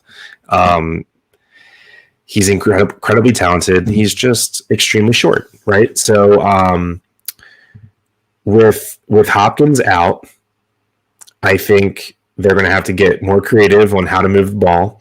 And, Hollywood's playing a certain role. Christian Kirk's gone too. Rondale Moore has the slot job locked up. So, and I also think, James Conner's injury prone too. So if he goes down, you're not going to lean on Eno Benjamin to, carry the load. I don't know. I think for the price, Rondale Moore is a good gamble. He was a 2nd round pick in the NFL draft last year. Why not? Yeah, just Cliff Kingsbury is an idiot. I don't think he knows how to use them properly. If Rondale Moore was on the Chiefs, he would be one of the best wide receivers in the NFL. You literally just said what I was thinking, because I was like, what's the difference between Rondale Moore and Tyreek Hill besides like an inch and a half of height? It's the coach. The coach. Yeah, that's about it. I don't know. I think I'm just too stubborn and I can't give up on players. Yeah, sometimes you just got to cut bait. No, I'm going to wait one more year with Rondale Moore. Oh, damn. I love that pick. Actually, damn. I'm just off my game today. I'm off my game. It's hard for me to talk and analyze and draft because now that I actually think out loud and look at it, I like KJ Osborne and Isaiah McKenzie more than Rondale Moore. Man.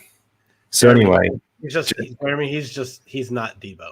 I'll tell you that much. No, way different. Debo's 6 foot, 215 pounds. Rondale Moore's like 5'7", 180. Like, they're not the same. I adore the sentiment. Thank you for trying to make me feel better. They're not close. Rondale Moore is like Wan'Dale Robinson, like Steve Smith minus an inch and 20 pounds and some attitude. Why am I on auto draft? God damn it. What are you doing, dude? How do I get off of auto draft? I don't know. No, for real. Like, can you take me off of auto? I can't. How do I? Go on your phone. Pull up Sleeper on your phone and take it off. Is there a way? You better hurry. Hold on, I'll pause it. Can you pause it for a second? Yeah. Oh, I got it. I'm off. Okay. We're good. I would not. Well, Mark Ingram's not a terrible pick there because we're still not 100% sure what Alvin Kamara's legal situation is. He might get a midseason suspension, to be honest with you. So Ingram there is not good. But the guy I was going to take, who is still available, and you just mentioned his name, he's getting a lot of run in the preseason, is Mr. Wan'Dale Robinson. I like him. Yeah, I mean, I think he's a clone of Rondale Moore. I mean, he's undersized. He's extremely fast. He's going to get in college. He got an extremely high target share and volume. So obviously, there's a ton of talent there. It's just the weirdest thing though is that they already have that on their team with Tony. I know it. Well. So Tony is a little misunderstood. He is 6 foot tall. I mean, Tony can play outside. Tony's not he's not like a Renfro, Isaiah McKenzie, Rondale Moore slot guy. Tony can play outside. He's 6 foot tall and a little bit ripped up. He's fine. But yeah, I mean, similar-ish skill sets, right? Ooh, I like that DJ Chark pick. Everyone has just completely forgot about DJ Chark. He was like a 5th round pick last year. He might not be that good.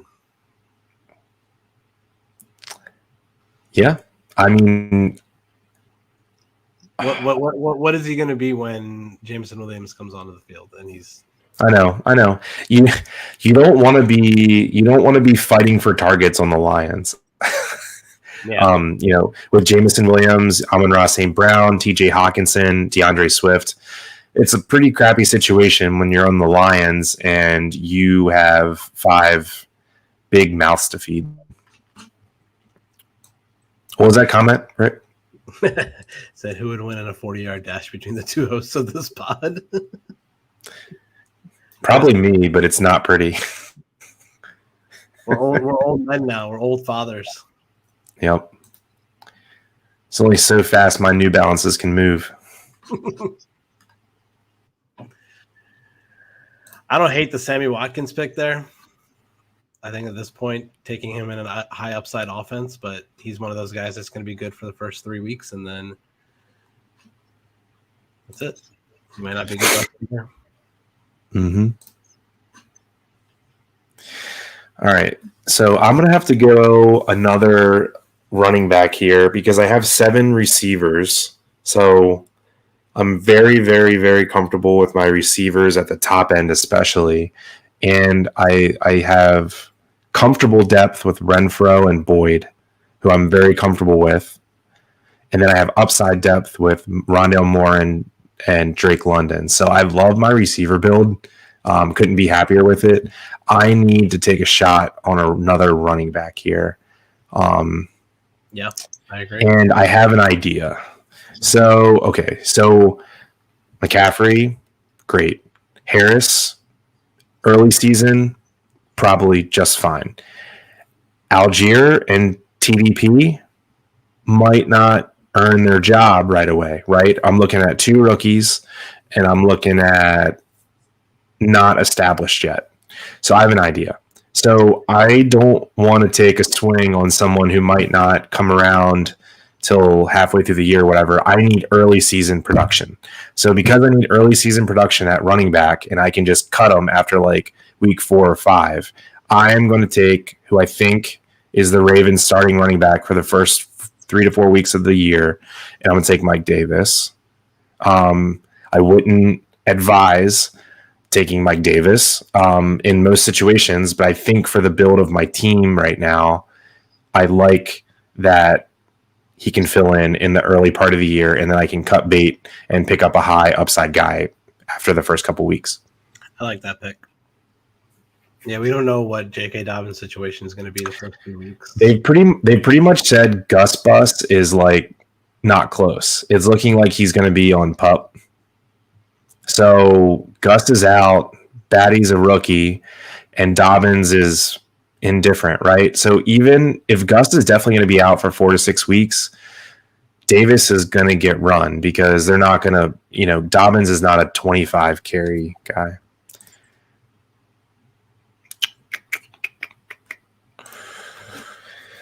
All right, entering the last round. Thank you guys again for joining. This has been fun. We'll take a screenshot of the draft board and we'll talk about it in a podcast later throughout the year. See who's doing good and who's not. Yeah. I like the back-to-back picks there from JD with Tua and Albert O. Those are nice picks. I agree. Yeah, I'm not real big on taking 2 QBs or 2 tight ends, but I think they were, the best values on the board. All right, so Rick, I'm going to let you make my last pick, but I'm going to tell you it's between 2 players, and then I'll let you pick. You have 2 picks left. What? You have 2 picks left. Oh, we're doing 15 rounds? No, 16. 16? Yeah. Oh, shit, nice. Oh, well, then I won't tell you. Okay. All right. So I'm going to employ the same strategy that I did last round. My running backs suck. And I have 2 upside guys, Algier and TDP, that I'm hoping will come on the second half of the year, but I need security at the beginning of the year in case I have an injury. So I'm going to go with who I think is going to get run at the beginning of the year. I'm going to go with Marlon Mack, who I think is going to start until Dameon Pierce kind of earns that role. I think Dameon Pierce will earn the role. But he wasn't really heavily used at Florida, so he still has to learn the ropes. And I like Mack and Davis in the early part of the year here for me. I like it. This is the time of the draft where people are going to take handcuffs, like Chuba Hubbard just went off the board and other things like that. I still think there's some guys that you could potentially take that aren't handcuffs. I don't think handcuffs are that important, but if that's what the route that you want to go, you can.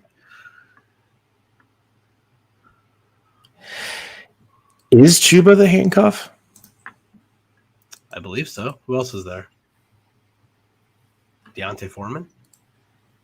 Mm-hmm. I would say Chuba. Yeah, I don't really know. I would have to look at some depth chart. They have it listed as Foreman on Sleeper. We've been trying to make Deontay Foreman a thing for years now. Dude, he kind of was a thing last year. He played good. That's a good pick right there. Robbie Anderson was awesome for like the first 10 weeks of the season. That's a great pick. Wow. It's a great pick. Yeah, that's stellar. Stellar pick, dude. And now you could argue and say that he is an upgraded quarterback. I think it's a good pick. Yeah. I like that a lot. Really good.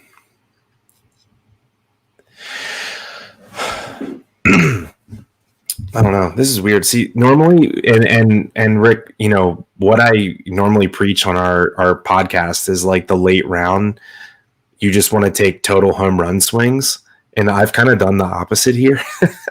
Is I've taken security because my running backs are that bad that I need to get through the first 4 weeks.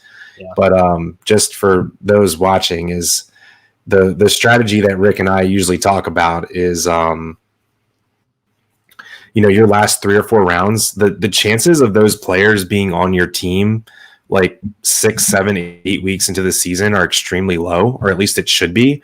You should want a player that you either have to cut or is going to be looking really promising after like the first 4 or 5 weeks. So like, don't be like, it doesn't matter if you draft a player and after 4 weeks you're like, oh, never mind, they suck. Like, you don't get negative points for that.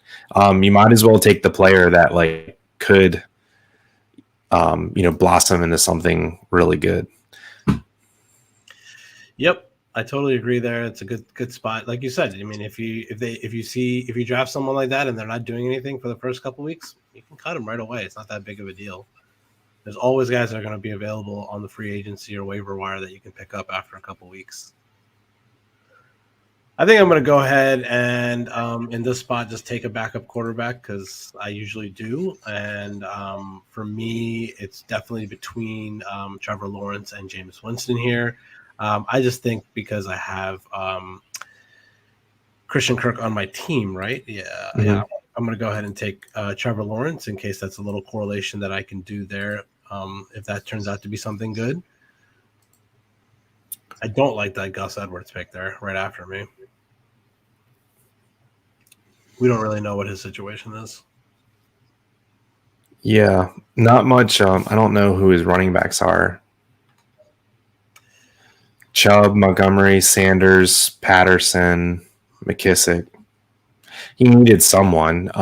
If he's going to plan to just not need him for 5 or 6 weeks, I guess that's okay.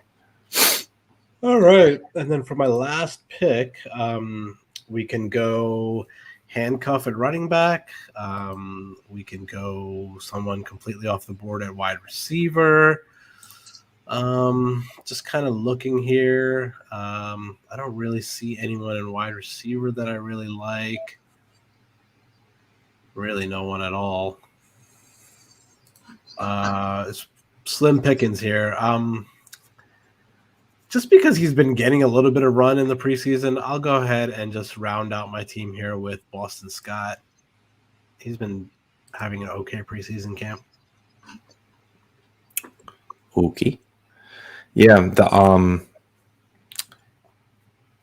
general rule is when a backfield has uncertainty, that's when you want to buy into it, because typically backfields that have uncertainty aren't expensive to get exposure to, and your guess is as good as anyone who's going to end up with that role in 2, 3, or 4 weeks, right? So I don't think that Miles Sanders or Kenneth Gainwell has a stranglehold on that job. So we know who Boston Scott is. He's not anything great, but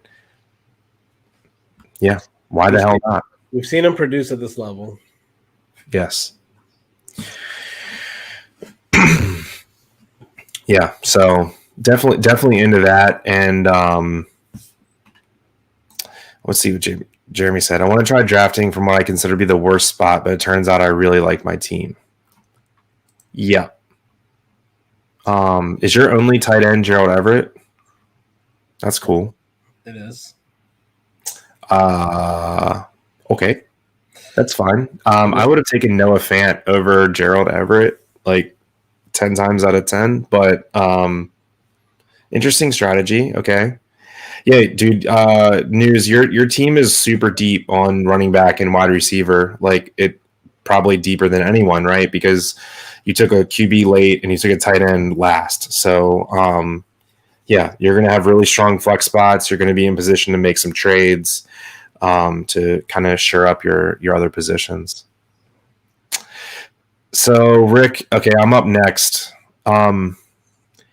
Schultz is my tight end, so I don't have like an absolute stud at tight end, so I could take Noah Fant here.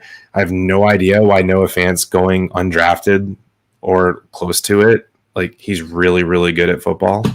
And it's not like he's had a good QB and then didn't. Like, he's always had shit QBs, so nothing's changed.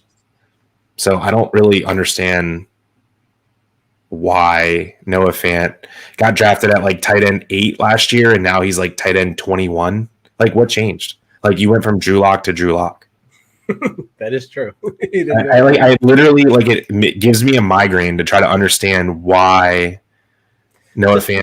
Just take Evan Ingram. You know you want to. No, man. No, I'm not going to do it.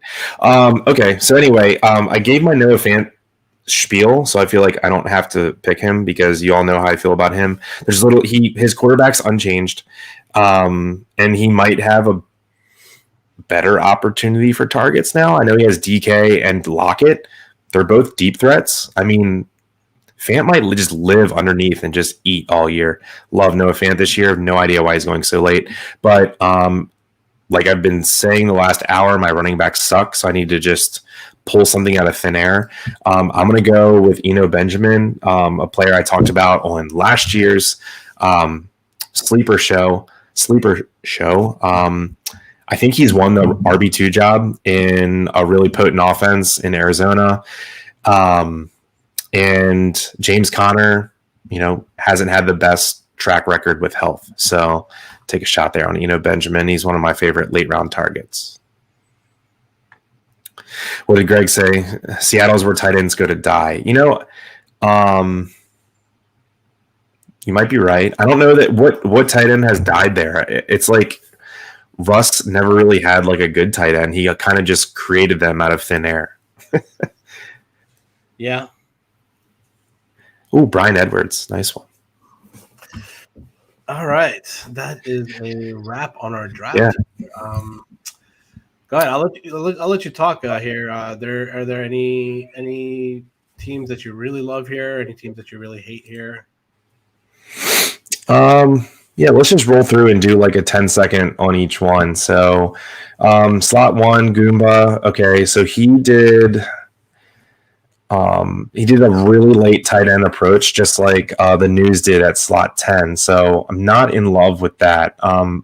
Austin Hooper being your only tight end, I don't like that. I mean, I'm fine with the late tight ends, but I would grab 2 guys that have like a decent amount of upside. So if you're going to go late tight end, throw me like Irv Smith and Mike Gesicki, or Irv Smith and Albert O, or Pat Freiermuth and Hooper, something like that. I think this is way too thin. I mean, you're going to be grasping all year for a tight end. So yeah, any comment on that team? Yeah, he went obviously very running back heavy.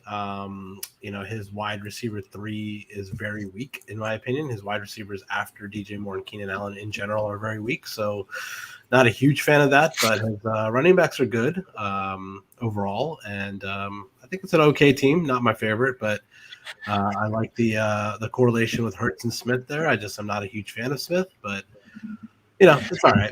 You made a really good point that if he's gonna not go super high on QB and get like an Allen or a Herbert or a Mahomes and also fade tight end, I would hope your wide receiver 4, who you probably have to play in flex sometimes, is not Julio Jones, right? So yeah, now that I look a little bit deeper in it, the running backs are absolute studs. But I don't like the wide receiver depth at all, and I don't like the tight end at all. So this is going to be interesting. You're going to have to absolutely smoke the field on the running backs to have a chance here. Yep. And then really quickly going on to JD's team here, I love the correlation with Burrow and Chase there. I love that he was able to match them up. Pretty high of a reach on someone that's suspended 6 games with DeAndre Hopkins. Don't like the CEH pick at all. Kind of a homer pick for him with Javonte at 211 because he's a Broncos fan. It's all right, I guess, but you're drafting someone to be your RB1 that's potentially splitting time. Overall, the only really parts of this team that I like are Chase and Burrow. The rest of it's just blah to me. I'm with you. I think it's solid, but definitely not in my top half of the teams I like. The thing I don't like is you drafted Hopkins at your wide receiver 2, and he's out for a while, which means your wide receiver 2 and 3 is Treylon Burks and Jahan Dotson. That's not good, right? Yeah. We're going to be struggling really hard here early in the season to get some wide receiver production. I'm just not seeing it because you're going to be really struggling until Hopkins comes back. So not in love with that team, but yeah. All right. Well, let's I'm gonna get into this comment right here. Okay, let's talk about it. I'm sorry, Mike. I think this is the worst. Like, I just don't think you have the upside to win a league here. Like, you can't win a league with Kareem Hunt and Nyheim Hines as your running backs. You just can't. Yes, your receivers are fire. Your quarterback's fire. That's great. You don't even have a good tight end to match up with them. My opinion, I think this is a terrible team. So, Mike, if this was a full PPR league, I think your team is average to above average. I'm with Rick that if you're going to go 0 RB, you have to stack the team at every position other than running back, and you didn't. So if you would have had a top 5 tight end and kind of swerved off of one of those receivers and gave yourself a top 4 or 5 tight end, I'm with you. He should have taken Darren Waller at 410 instead of Sutton. I agree. If you would have taken Waller instead of Sutton and your receivers still would have been fire, Kupp, Hill, Evans as your top 3 receivers with St. Brown in the top flex and Ayuk there, like, you can give up Sutton. It's okay if you would have stuck Waller in there. I think, hindsight's 2020, but I think your team is like way better if you would have went that route. So I respect the build, and I think you're gonna. Me and you are hand in hand. Going. We have pretty good wide receivers. So it was a nice. The other thing that I don't like is that if he's going to go 0 RB, I think he really should have taken Damian Harris over Kareem Hunt when he had the opportunity. I think or Penny even over Kareem Hunt's like. He's at best he's 50%, load share. Yeah, I think the strategy with 0 RB is you kind of don't go safe. I mean, I think you just take a lot of lightnings in a bottle and hope one of them works out. I like every single other running back that was taken right after him. Harris, Penny, Pollard, Pierce. I like all 4 of those more than Kareem Hunt, but that's just my opinion. Okay. Yeah, I mean, it's an interesting build. I think if you're going to fade a position, you have to make sure you have an advantage at every other position, and here you don't. So, yeah. Now, okay, we can move on to my team, and I can equally shit on my team. I don't really like this team. I love your first 4 picks. First 5 picks are fine too. Yeah, so I think I did really well at the beginning. I think there's an argument that CMC goes 101. I can talk about that. I mean, I think if he plays 16, 17 games, he's going to outscore Jonathan Taylor. Love CD, love Debo, love Mike Williams. My receivers are probably second best in the league to Mike. So probably the second best receiving core in the league. A top 2 running back and a top 3 quarterback. So I'm well balanced, but my running backs are just so bad. I'm going to need something to break right? So I need CMC to stay healthy. I need Harris to hold on to the job, and I need one of these rookies between Algier and Price to be something. So, but I'm going to be starting 2 receivers in the flex pretty much all year long. Yeah. So I don't love my team. I'm not going to brag about it. I think it's pretty flawed, but yeah, I'm with you. I think I had as good of a first 5 rounds as anyone, and then it kind of went sideways. Yep. All right. Cool. You want to talk about Shooter's team here? Yeah, Shooter. So we were a little worried about him taking Pitts so early, but I kind of dig this. So he's really well balanced to start. In the first 7 rounds, we have 3 receivers, 2 running backs, a tight end, and a QB. So I always respect the balanced build because not overly invested in one position. So, yeah, I kind of like this team. I think there wasn't like a hard line drawn anywhere saying this is my strategy. But that's okay. I think this is it's a really well put together team. And you have some upside with Bateman and then some late season upside with Cooper. I think Cooper's going a little under the radar. Once Deshaun Watson's back, who knows, man? He could go off. Yeah, that's not till week 12. Can you hold out until week 12, or is he going to be any good before that? I don't know. Yeah, Right.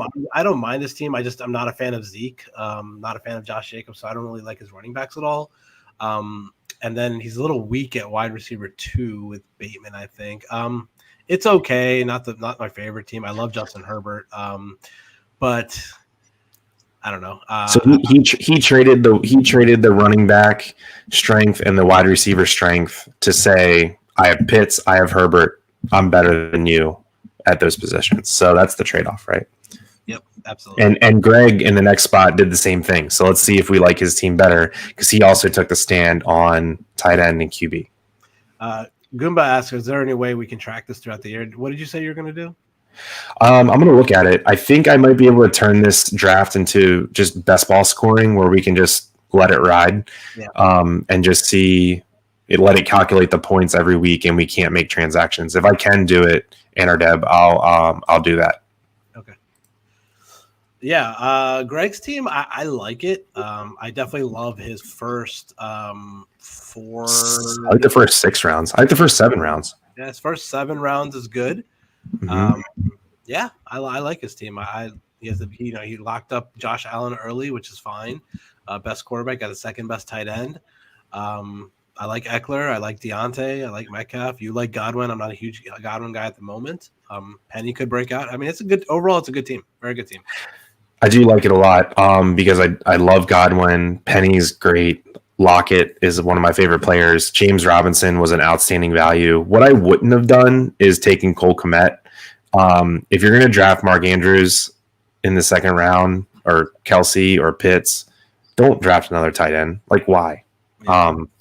I mean, that's my only knock, but I'm making a knock about a 11th round draft pick, so don't take it too seriously.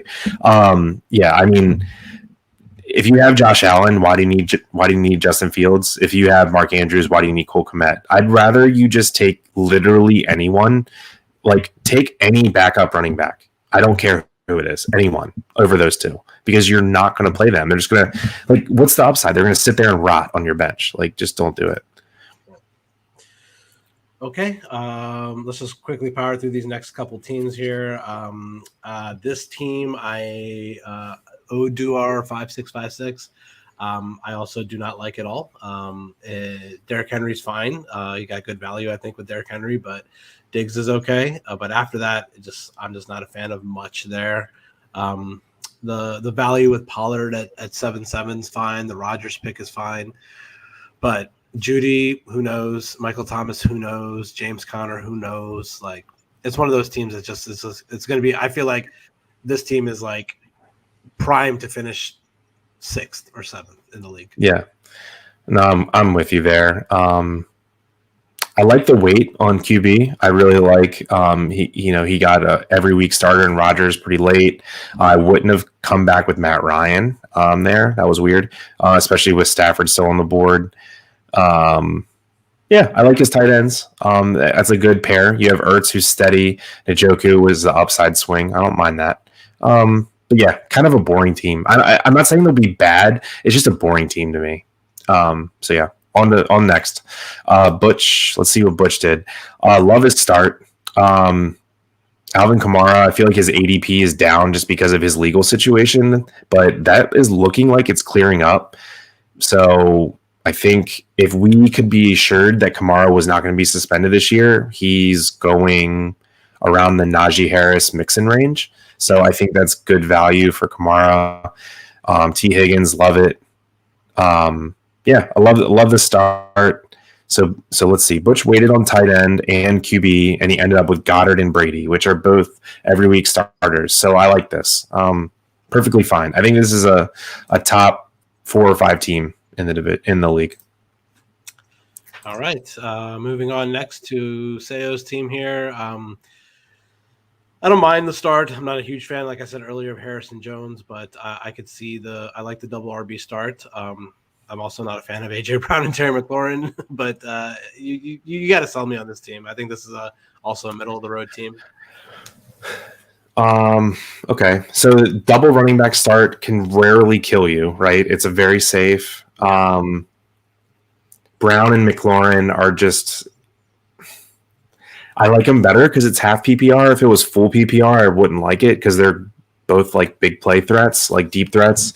Elijah Mitchell, man, I just like Tyrion Davis-Price and Trey Sermon like so much better at their draft position than Elijah Mitchell. I love the Prescott pick. I think that was great value. Yep. Yeah, I don't know. Kind of just indifferent about this one. Yeah. All right, then my team, I had a couple little auto draft situations later, but early, I definitely like how I started here with Mixon and Kelsey. I think those both are very, very safe picks. I like the upside with Pittman. I like the upside with Akers. Then I went correlation there with Hollywood Brown and Kyler Murray, upside with Elijah Moore. After that, it's okay. I just kind of took stabs at guys that I feel have a good chance to play well this year. And then after that, after Russell Gage there, it just kind of was like whatever. Right.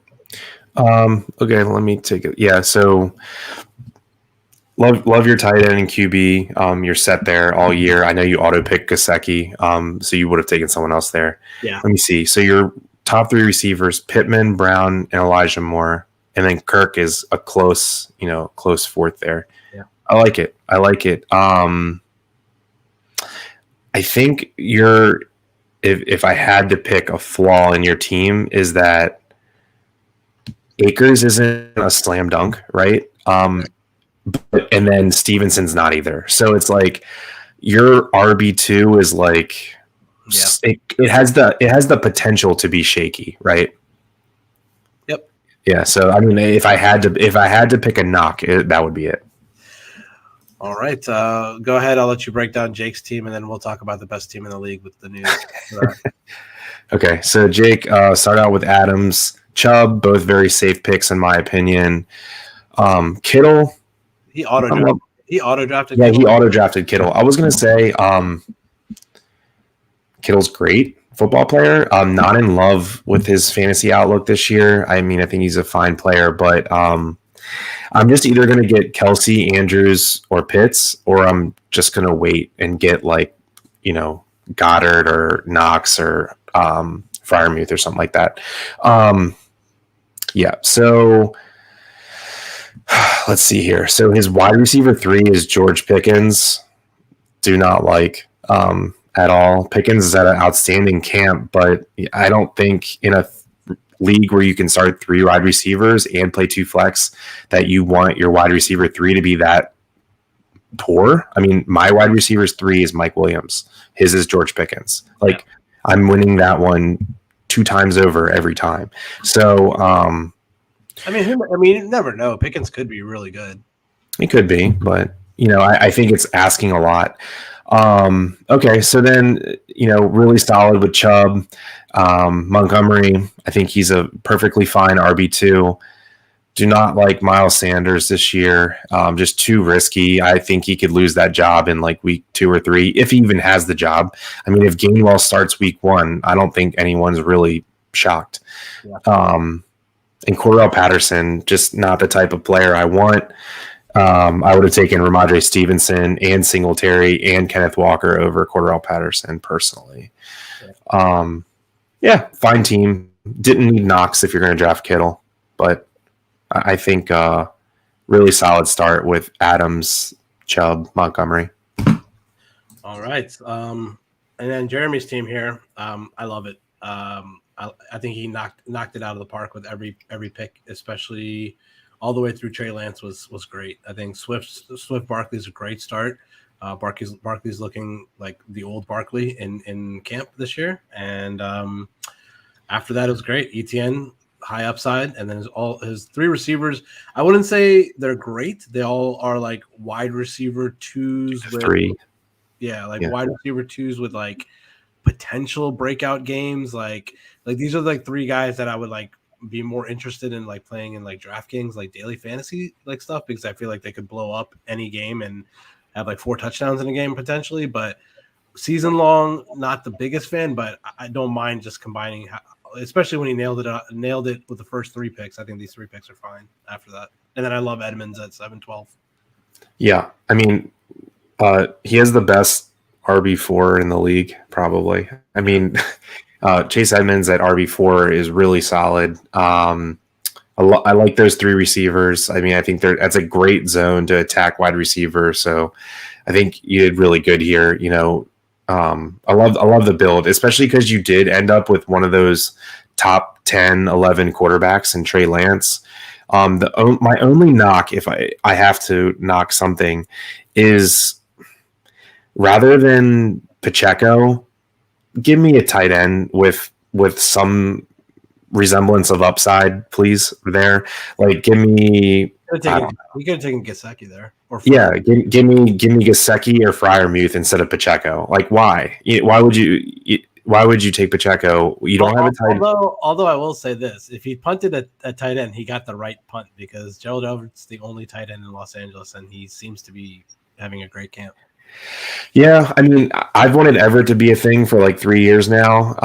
He's really athletic. He's in a good spot. He's on a great offense. Don't get me wrong. I would have drafted Everett right where he did. Just don't draft Pacheco because you went running back to start. You had a great running back 4 in Edmonds. Herbert is an outstanding bench player to have on your bench.